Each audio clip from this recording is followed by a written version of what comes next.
All right, it is 10 o'clock, so we're going to call this administrative meeting to order. Appreciate all the commissioners being here today. Appreciate all of our audience members, all the audience members, most of which are family. So thank you for being here today. We're going to move right on. So we've got two items under awards and presentations. So the first one will be a presentation by Will Edwards. He's from Charter Communications. They are trying to aggressively expand to this area. As each of you gentlemen may know, there's a lot of federal funds out there promoting broadband, and so they're going to want probably a letter of support, non-exclusive, so we're not endorsing them over somebody else, but he'll be here to make a presentation about their plans. Any questions about that item? Any objections to that item going on the agenda? No objection. Okay. All right, item number 2 is a special recognition. I ask that we put this on the agenda. As y'all may know, I went and presented with Sherry Garner recently at a function, and she did an outstanding job, I thought, representing the county. So we're going to recognize her for her great job in representing Houston County. Any objection to that item going on the agenda? No objection. Okay. Hold on just a second.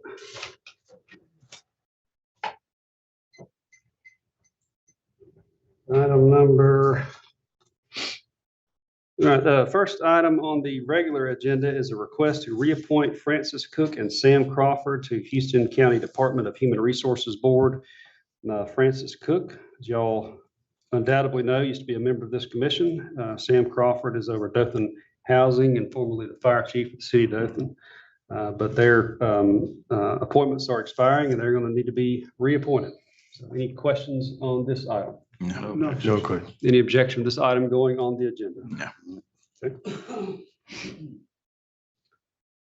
Item number 2 is a request to approve Department of Public Health Strategic National Stockpile Program pass-through grant and accompanying budget amendment. Mark Powell is here to answer any questions that you gentlemen may have on this item. Do you want to come forward and just talk briefly about this?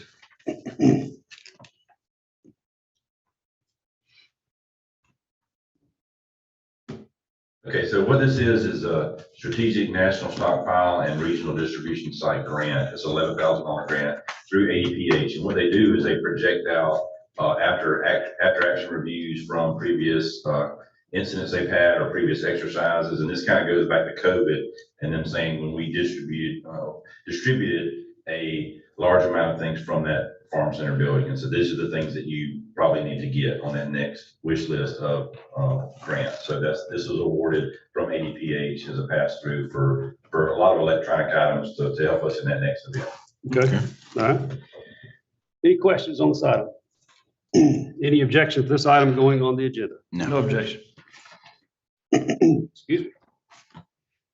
Item number 3 is a request to approve resolution to authorize the allocation of American Rescue Plan Act funds for eligible water infrastructure project in the city of Ashford. Peter, I know you've been working on this a while. Do you have any comments on this item? No, sir. Thank you. This is just one of the other sort of earmarked projects. We've finally got some of the information necessary to determine eligibility for this project. And with this resolution for a preliminary allocation of funds, we can move forward with the pre-award letter and entering into the subrecipient agreement. Gotcha. Okay. I know they're extremely thankful to have these funds, and we have made these similar funds available to all the municipalities in Houston County. We don't necessarily have we have a water authority, but we don't have our own water system. So we're partnering with all the towns on their water systems. Any questions on this item? I have a question, Yes. Chairman. Has any of the other towns got is Ashford the only one that's got their stuff in right now? Taylor, Rehoboth, both are well underway. Kinsey is in the process. Hopefully by the next commission meeting, I will have some similar information to request a pre-allocation resolution. And but that's, to my knowledge, that's the extent of who we have. Although we're still reaching out to these towns encouraging them to evaluate their needs and let us know. When is it, the deadline? The commission has established a deadline because of the timing in order to get this processed of the end of this calendar year. Okay. But the ARPA funds themselves need to be committed by the end of December 2024, and they need to be expended by the end of calendar 2026. Good question. I know I've spoken recently to the town of Cottonwood. That's who. And I'm hoping that we'll have a request from them fairly soon. All the towns are aware, but there's a few that we've not heard from. They discussed it in their council meeting on Tuesday night, so. Good. Well, hopefully we'll get something from them pretty soon. So, good deal. Any other discussion? Okay. All right. Any objection for this item going on the agenda? No objection. Okay. Item number 4 is a request to approve budget amendment for county buildings. Tommy, why don't you come up and give us all the information we need to know about this agenda item?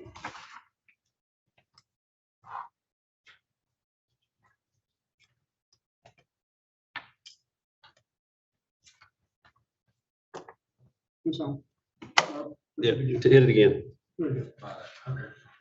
This morning I have 2 requests.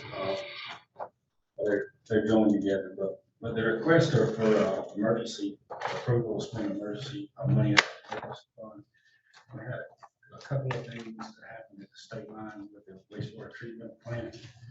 We had to replace the pump, we had to replace the transfer switch. That center services McLean Distribution Center and the state line rest area. So that was $10,500. And then, as you all know, we're in the middle of remodeling the jail kitchen, which has construction prices have gone crazy.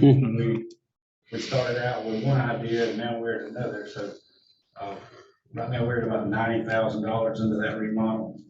And as we all know, that kitchen was in terrible condition. So we keep finding things. So, the request is to approve spending that money out of the fund so we can get that wrapped up and get that kitchen back in service.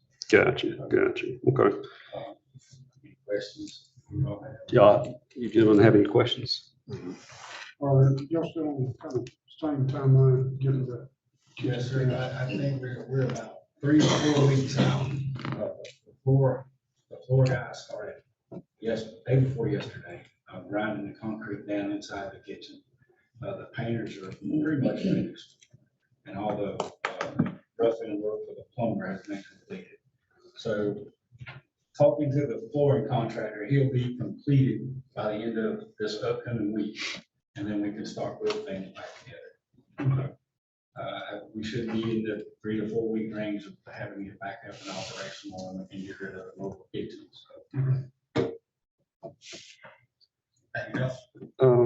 No, I don't have a question, just a comment. I know the jail kitchen got off to a slow start, not because of our fault, because of the fault of the vendor, but I know we've made some decisions that probably inflated the cost a little bit, but will reduce the maintenance headaches and costs going down the road. I know we're getting rid of all that tile that was in the floor. That's always going to be a problem as long as it's there. So I think the flooring solution is a little bit more expensive, obviously, but we'll reduce It drove the price up, but we're redoing the plumbing inside there. We're redoing the gas lines that are outdated and starting to have some rust issues on them. And of course, we're updating everything we can, and we're repainting everything. Everything's going to be new, and I think that was the approach to paying for that. So when we get it back in service, we shouldn't have any issues for a while. Gotcha. Okay. Any other questions? All right. Any objection for this item going on the agenda? No objection. All right. Mr. Edwards, did you want to do your presentation today or Monday? If you're here today, you can go ahead and do your presentation today if there's no objection from the commission. Are you prepared, or do you want to do it on Monday? I wasn't sure. Today is great. Okay. All right. Well, come on up and we'll go back to you, and then we'll move on from there. Yes, that'll be fine. Yes, sir.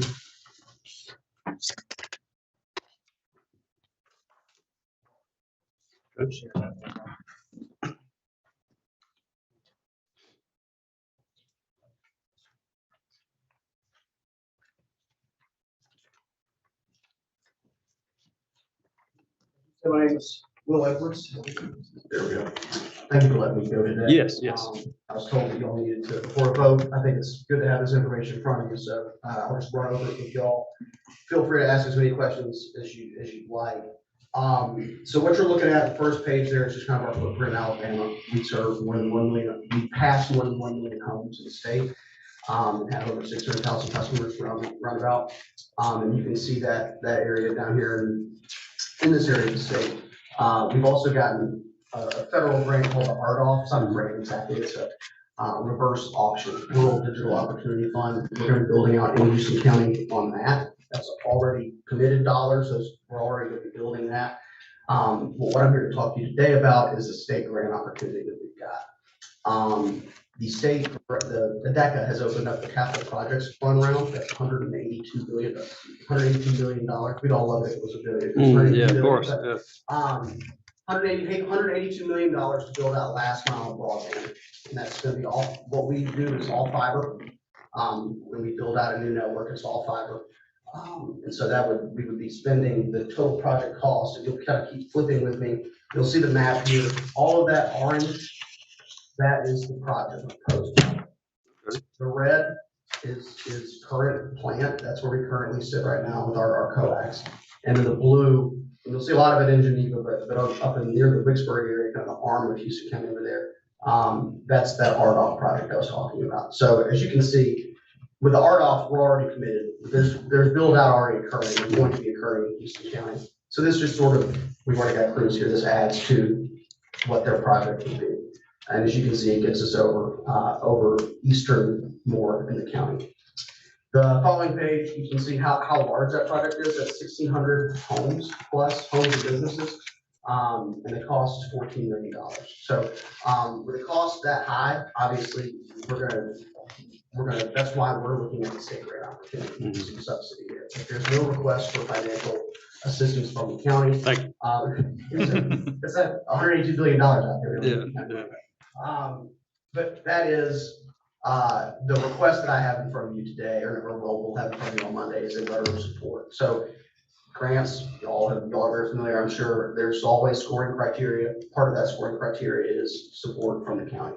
And so we certainly, we'd like to have that. It's not an exclusive letter. You can support anybody and everybody that comes to you and says we want to build that broadband network.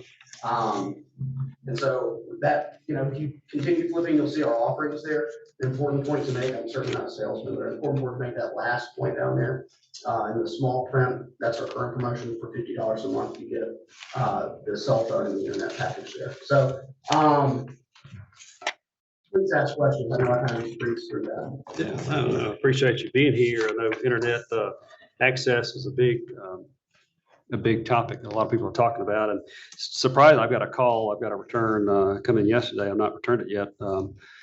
But about someone in the city, Dothan, that don't have access to broadband. There's still a lot of pockets out there, even in the city. We think everybody's got all the broadband they want, but that's not necessarily the case. Yes, sir. One question I had, and I'm selfishly asking this question, I will admit to it, but the coax, do y'all have any plans on replacing that with fiber? So that's a great question. There's a plan to upgrade that. Gotcha. So in order to replace it across 41 states, we would never be able to build out anything new. We would just spend a lot of time replacing the fiber. So but there's an equally, as far as speeds go, that's what we're really all after is the speed. Yeah. We can get that symmetrical speed. Charter is footprint wide across 41 states, but in Alabama as well. Upgrading, doing something called high split, and that's where we move the node. It's more technical than I can really help you with. Gotcha. But it's where you move the node closer to the home and you're able to get symmetrical speeds. So right now we offer the highest speed is 1,000 over 35. That's going to be 1,000 over 1,000. It'll be 500 over 500. What I've got in my house is 300 over 10 right now. It'll be 300 over 300. Gotcha. So that'll happen once that split is switched. Once the switch is flipped, that'll happen overnight. So yes, sir. To answer your question, it's not going to be overbuilt with fiber. But Gotcha. it will be symmetrical speeds. Gotcha. Okay. All right. Now, you said you're your build outs. Have y'all got dates on those yet? And which locations to be started first? And is this above ground, underground? It'll follow the power. So if it powers about underground, we'll go underground, above ground, we'll go aerial. I don't have the dates. The construction team somewhere, there's a date on a list somewhere. I don't have it in front of me right now. You're talking about our federal grant? Bill? Yes, sir. I can get that for you. And here's one thing with the state grants. We participated in every round the state has had. We've had some success in it. What happens when we win one of these grants is the state's timeline is 2 to 3 years, really 2 years plus a year for excusable delay. But it moves all the project. If we have RDOF federal grant in that area, federal award in that area, it generally moves up the schedule if and when we win a state grant. Gotcha. So, but I'll get that schedule for you. There's been a lot of questions of trying to find different vendors out in the area which I represent, and right now it is very limited. And you mentioned it, Wicksburg is one of the areas. Yes, sir. There's limited vendors out there as far as internet, right now. It's like satellite provider. You find Well, provider. and your competitor, which was Troy Cable, it's C-Spire. C-Spire now. They are primarily the main one out there as far as now, and between it and, phone company. Okay. Um, Well, and they may be, I can only speak for my company, but you may have multiple companies applying, and we may all have projects that look different and make it kind of dovetail into each other. I think that's generally the overall goal of the state. So Houston County is actually a good example of a county that a lot of companies have come in and bought over. They'll have far more providers than many other counties in the Gotcha. state. Just as far as, you've got WOW, you've got C-Spire, you've got us, you've got, Bright Speeds as well. So, anyway, are there any more questions on the project? I did. Cottonwood Ashford area, do you have any plans for that? I think, Who's there right now? wow. Wow. Let me tell you how I kind of breezed over this. Let me explain how this map got made, and which might help answer your question. The state puts out a map. It's called the Alabama Broadband Map. It has red dots on every house that doesn't have service right now. It's not perfect, but it's very good. We looked at that map and we drew these lines around many of those dots. So that's how this got formed. If those are currently served, or the state deems them served, they're not going to be eligible for the program. So if they're not in this map, it's likely that they didn't appear on the state map. I think WOW had applied and maybe was awarded some funding for the Cottonwood area, but not Then that would. totally make it sure about that. for Yeah. future funding. Maybe so. Okay, thank you. But I can check on that, and he's got my card, and text me, call me, email me, and I can, get more granular with you. Okay, thank you. We appreciate your interest in our county Yes, sir. greatly, and we'll certainly write you a letter of recommendation. I've got your email address, so I'll try to get that to you as soon as possible. All right, appreciate it. Thank you. I have one question Oh, I'm for you, sorry. Will. I'm a Time Warner Cable or Spectrum customer. And the past few weeks, ESPN was cut off. I just want to make sure ESPN's still going to be there because I love to watch sports. I'm saying the past week, but I just want to make sure that is under, I watch college football and my baseball, my Atlanta Braves. I mean, are we good to Well, the go? Braves were on Valley, so we were all thankful Valley, that yeah. that was not affected, but yes, I went through the same thing you did. But I had the additional impact of a few people calling me. Sure, Yeah. absolutely. I'm sure you did. But thankfully that contract was signed. That was a negotiating. tactic Sure, that- yeah. that by Disney, Mhm. we were at an impasse. They pulled their program. Yeah. Usually in those fights, the program stays on while the contract is negotiated. So, Gotcha. And they but picked the wrong time of year to do that. They though. picked the, well, They did that on picked the purpose. perfect Yeah, they time, did, right? didn't they?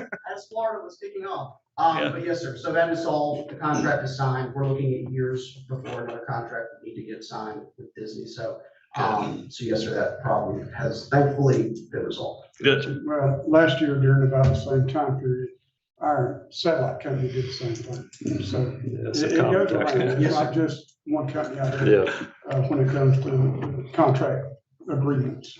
I would be remiss if I didn't say, as a result of that negotiation, you will get free ESPN Plus, you'll get free Disney Plus, and when inevitably ESPN makes their own app that is not just ESPN Plus, but ESPN, all their services, you'll get that for free too, as a customer. Good deal. Cool. Thank you. I Yes, just sir. wanted to ask the question. I know that Yeah. wasn't part of No, this, that but I was- had that to, was enlighten things a little bit. Yeah. All right. Thank you. Thank you so much, Commissioner. Will. Yep, thank you. Thank you. Okay, all right, we're gonna move back to the regular agenda. So the next item, item number 5, is a request to make appointment to the Houston County Healthcare Authority Board for District 1. I know we're gonna have a nomination from the District 1 Commissioner. Yes, You'll say who that's gonna be, it's gonna be Deborah Petway, Dr. Deborah Petway, Dr. Deborah. Deborah, DEBORAH. Oh, I got yeah, I'm sorry, RA, okay. Deborah, I got it right here. Matter of fact, I'm just gonna circle it right here. So we will change that on Monday without any objection to request to appoint Dr. Deborah Petway to the Houston County Healthcare Authority Board for District 1. So any questions or comments on that item? And Jackie, I'm sure you're listening to this, making notes. Any questions or comments on this item? Any objection to putting that request on the agenda for Monday? No objection. Okay.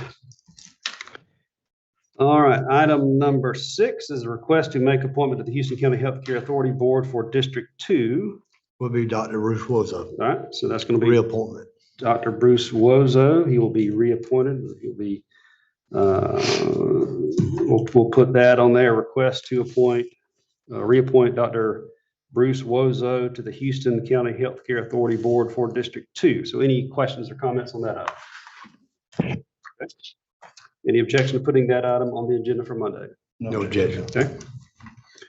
All right, item number 7 is a request to make appointment to the Houston County Healthcare Authority Board for District 3. Yes, Mr. Chairman, I got something I'd like to say and discuss. Okay. And if you would, pass those down and your copy of one as well.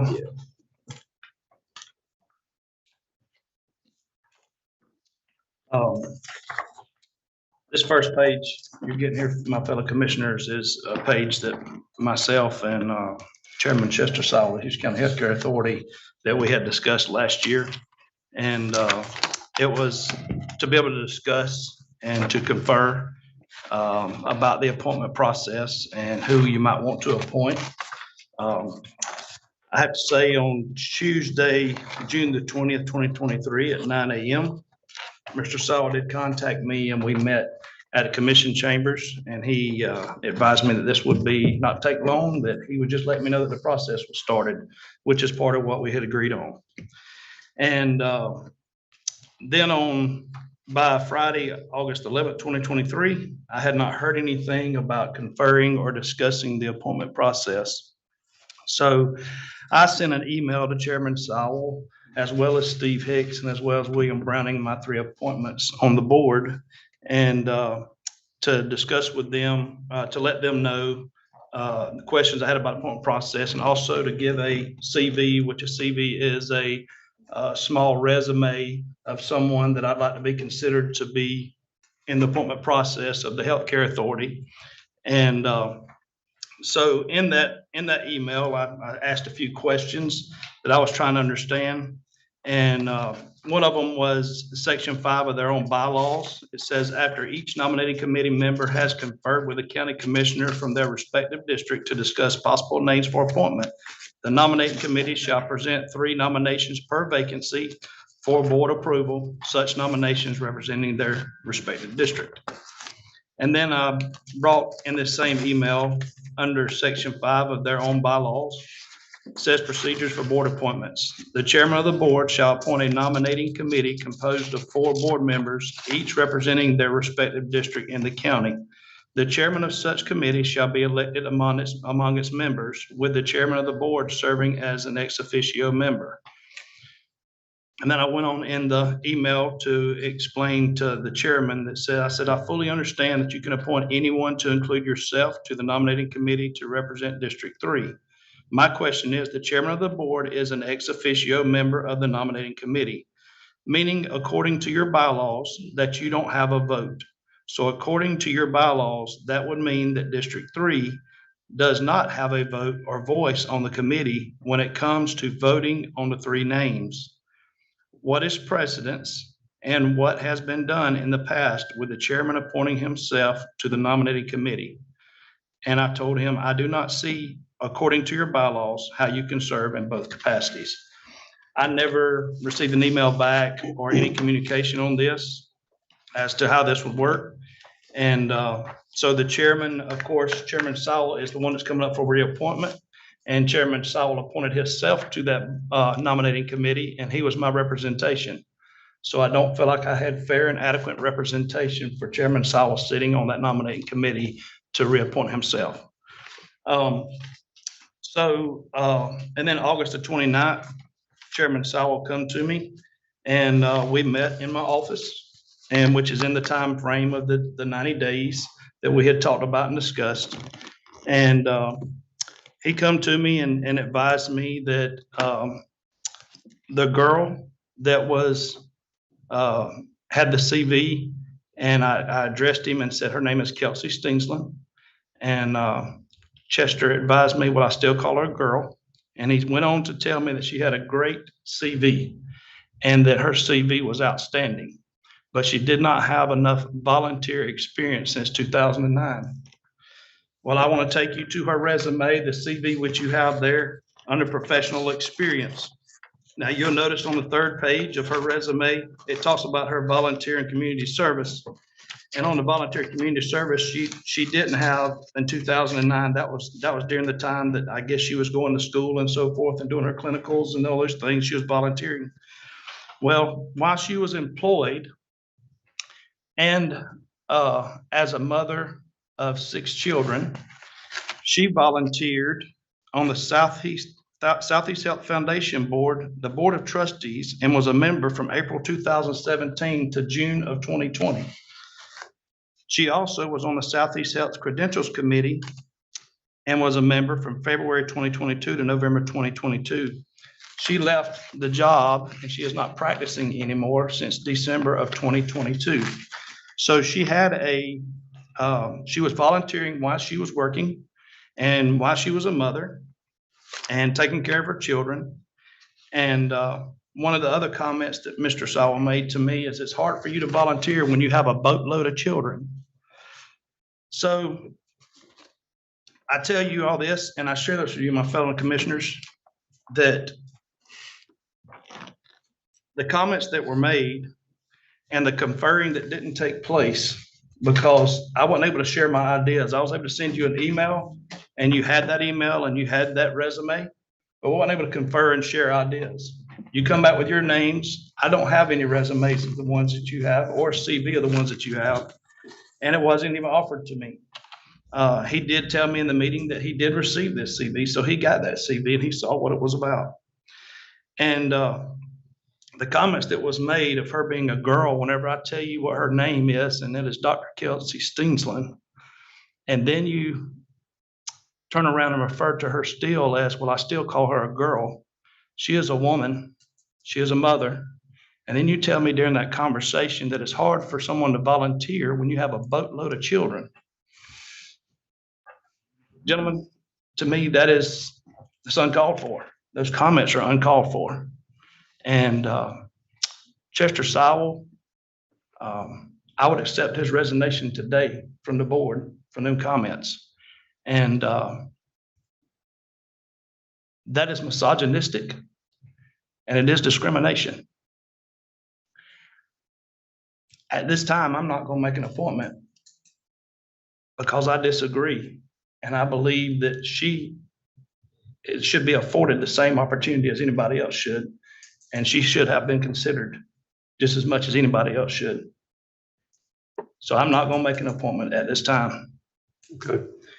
I will tell you, based on my conversations with people that work with Dr. Steensland in the past, she's an outstanding worker, and I've been told that she would go to work sick and receive fluids so that she could complete her shift. So, and I agree that those comments are extremely unbecoming, and I would even say that it is a black mark on this commission because that position that Sal was appointed to is appointed by this commission. So anyway, so I guess what we're going to do there is just, unless there's any objection, we will just Mr. strike. Chairman, I'd like to add this. Yeah, go ahead. Y'all see her phone number at the top of that resume. y'all feel free to call her and see how she feels about it. We'll probably do that. Thank you. Thank you for those comments. So if there is no objection, I will strike item number 7 from the agenda for Monday, and we will move on to the next item. Any objection for striking item 7 from the agenda for Monday? No objection. Okay. All right, item number 8 is a request to make appointment to the Houston County Healthcare Authority Board for District 4. Mr. Chairman, I met with the representative that was appointed to meet with me. And prior to, during the phone conversation, it was made abundantly clear that they had already made the nominations that were going to be submitted prior to talking with me before any nominations was considered. I met with Mr. Don over at his place of business. We had a discussion for 45 minutes in reference to the way they went about coming up with the names prior to even making contact with me. And I reiterated to him again that he can make his nominations. However, that I would like for a name to be added on there. And he made it clear to me that I can make a suggestion, but that name would not be added on to the list for the nominations. And this is no strike to Commissioner Harvey down there. Commissioner Harvey met with his representatives and they allowed him to put a name on this list. And the name that he chose was the name that was put on the list. So if you're going to be fair and go by your bylaws, how is it fair when you allow one commissioner to make a nomination and also support that nomination, and you're not allowing other commissioners to do the same thing? So if you're saying you're going by your bylaws, how is that going by your bylaws? So at this point in time, I am not making any nomination to this appointment. Okay. And just a little add to that, I would respectfully request that Bob Thiene put in his resignation. He is not acting in the manner in which he was appointed to represent District 4. He does not live in District 4. He has moved out of District 4. And this conversation was also brought up during my meeting with Don. He said they looked at it and they did not see any violation of the bylaws that would stop him from representing District 4. However, in their bylaws up under Section 3, board member qualification statement, all directors shall execute a board member qualification statement as requested by the director of the board. Such BMQS shall address such duties and responsibilities of the director as the board may determine, including without limitations, such members as conflicts of interest, conflicts in district representation, confidentiality, duty of loyalty, and non-competition. The form of the BMQS is attached, blah, blah. All right, you go down to Section 4, all the way down to Part D. Any act of omission by a public director of the medical staff or the medical staff director that is determined by at least 2/3 vote of the board to be violative of the BMQS and to constitute a disqualification of such director from service on the board.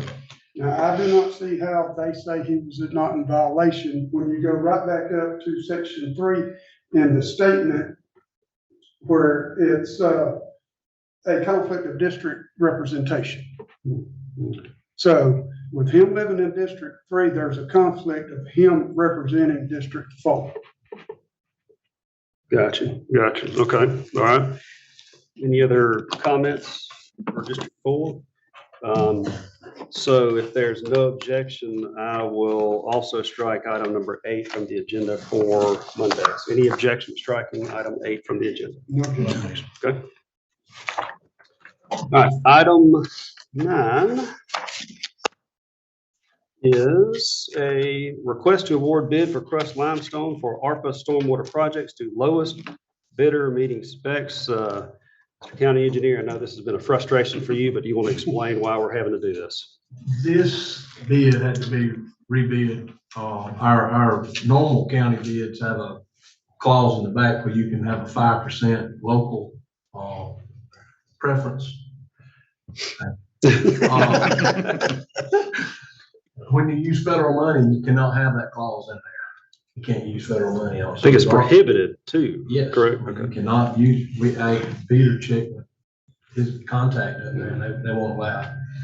So for us to do the ARPA drainage projects, we had to rebid all of our materials that we are going to use on those projects. So that's what this is. And most of the prices stayed the same. A couple of them went up a little bit. Yeah, gotcha. But we still have our original bids in place For the other, for everything else we did. gotcha. Okay, okay. Any, I think that's a pretty good explanation. Any questions on this item? No. Any objection to placing this item on the agenda? No objection. Okay. Item number 10 is a continuance of that same effort, that is a request to award bid for concrete roadway drainage pipe and a reinforced arch concrete pipe for ARPA stormwater projects to lowest bidder meeting specs. Any questions on this item? Any objection to placing this item on the agenda? Item 11 is a request to award bid for aluminized roadway drainage pipe for ARPA stormwater projects to lowest bidder meeting specs. Any questions on this item? Any objection to placing this item on the agenda? No. Okay. Is there anything else to be considered for Monday's agenda? Okay, we do have one privilege of the floor request. Mr. George Trotter has requested to address us about economic development. Mr. Trotter, good to see you again as always. You got 5 minutes. The floor is yours. Thank you, Chairman. My name is George Trotter, reside at 4218 County Road 203, Delta, Alabama, 36301. I had hoped to be able to address one of the items, actually item number 5 on the last meeting's agenda, but with all the confusion and all the complications that you all caused the citizens of this county to be able to participate in the government, I wasn't able to do that. So today, I wrote in as a topic of to be addressed today by me, and this privilege of the floor. And that's a big question right there. We're doing a lot of research and finding out exactly what this privilege of the floor means. And so far, right now, we're finding out that it's basically unconstitutional for this entity, government entity, to use that to disallow a citizen to come up and freely access and discuss an item on an agenda. So having said that, economic development, I want to stick to that as much as I can, but that's a huge, important thing out there, right? For any community, any county, any state across our nation, economic development. What influences that? A gentleman just discussed, and it's all types of infrastructure. You have to have that in place before you can even remotely think that a manufacturer, particularly manufacturing in any industry or business, is going to come into your community. Okay, so let's say we've got all that in place. Let's talk about some detrimental things that you may have in place that you don't know about that dramatically affect whether or not a company comes in, economic development comes in, and that is quality of education. Okay, and what I'm bringing up, and this is economic development. It negatively impacts it extremely, and I want y'all to understand this. I do some research and learn about what Marxism, communism is, and what's fixing to take place in our public schools in Houston County is going to put a big X on it. I've been here 27 years. I've served on the public school board for 11 years in the state of Louisiana. One of the largest school districts in the central part of the state, served as chairman of that school board for 2 years before I moved here with a promotion of the BASF Corporation. But I'm here to tell you, putting cameras, video cameras in our restrooms of our public schools is awful. It's Marxism. It's one of the processes and on the end of the process of total dictatorship of our government under Marxist theory. And that is having our children indoctrinated to be video. They already videoed all these electronic things that we have. We've got enough surveillance of us by our government. We don't need to move this into the restroom of our children. Here in Houston County, the Bible Belt of the world. And I have yet seen a church, a minister step up and say that this is a sin. And I'm 76 years of age, and I'm here to say this is one of the greatest sins on God's earth of what we fixed to have perpetrated on our children. And we can stop it. And I have offered suggestions to do this. It won't cost 1 red cent to taxpayers. It won't cost 1 red cent, and it's a proven, successful, you might say, system of getting rid of these quote problems of vaping or smoking, been around 100 years, bullying and fighting, been around since mankind, will be around since mankind, right? But we can manage it. And the way you do that is, and I suggested to our superintendent, that if we have our teachers for 30 days to not use those teacher lounge restrooms, but use those restrooms up and down those halls like we've been doing for 100 years. And I don't know when they started putting these teacher lounge restrooms in to start with, and then when they got to where, no. And I've had a few teachers say, yeah, now and then I'll walk into a restroom now. But that deterrent alone will manage. It's not going to get rid of it, but it will manage when children know that there's a possibility that an adult may walk in and catch them red-handed at the smoking or the vaping, the bullying and the fighting, whatever, and destruction. I've heard people say there's total destruction in some of our restrooms on our campus, and that's awful. So anyway, I just want you to be aware of that, and hopefully the word can get out that that is a very negative thing, and going to be when companies come in and they start looking at our portfolio, what we got to offer and all, and they see that we have cameras in our public. Thank you for those comments on economic development. All right, thank you. Let me say this real quick, Brandon. Yes. Real quick, let me just for the record, as a minister and a commissioner, I addressed this almost 4 weeks ago, along with Chairman Shoup, and I spoke with Brandy White because constituents had concern about that. I myself was irate about it. I don't agree with it 100%. What he told us, and you correct me if I'm wrong, Brandon, cameras would not be inside the bathroom. They'd be outside watching them go in and out, which I don't understand that, but that's what was told to us. Am I correct on that? Yes. Okay. I like to make If it's something, if it is inside, I will be in that fight. All right. I like to make a statement. I'm a high school junior RTC instructor. The restrooms is on our end of the building, the 900 hall. There's 5 males on that end of the building. We go into the bathroom that we're right there at, and versus walking all the way to the middle of school, which is a pretty good walk. And I'm telling you, I walked in on vaping, I walked in on all kind of stuff. You're right, it would deter it to a point. But these young men have gotten to the point that the authority is not a factor in their life anymore. So, And I see that being twofold because if I had a young granddaughter, or I don't want her coming out, and even though you say she's gonna be in the stall, she come out and she's butt naked and some pervert is watching her on the cameras. I don't want to see that either. But I understand both sides of the fight, but we got to find a neutral ground to make this thing really work. All right.